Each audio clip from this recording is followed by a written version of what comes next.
Definition చూడండి. F from A to B అనేది mapping తీసుకున్నాం. జీ ఫ్రమ్ బి టు ఏ అనేది అలా మ్యాపింగ్ ఇచ్చాడు.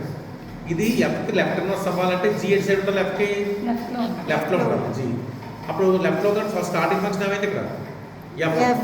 కాబట్టి జీ అనేది లెఫ్ట్ ఇన్వర్స్ అవుతుంటే అయ్యే అవ్వాలి ఇక్కడ. అర్థమైందా?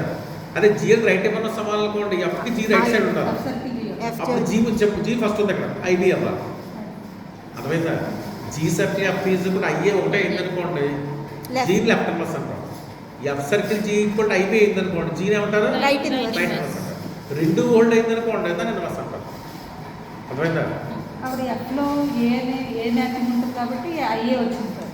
జీలో ఏమో బి మ్యాపింగ్ ఉంటుంది కాబట్టి ఐబీ వచ్చింది. ఐబీ వచ్చింది. ఫస్ట్ ఫంక్షన్ ఈ కాంపోజిట్ ఫంక్షన్లో ఫస్ట్ ఫంక్షన్ ఎఫ్. ఒకటి లెఫ్ట్ ఇన్వర్స్ అవ్వాలంటే ఐఏ అవ్వాలి.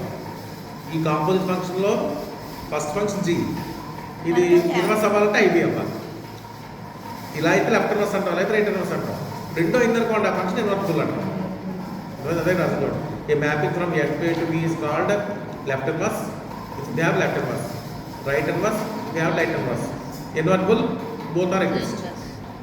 లెఫ్ట్ రైట్ రెండు అయితే ఏమంటాం మనం? ఇన్వర్స్. అర్థమైందా? నోట్ చేసుకోండి.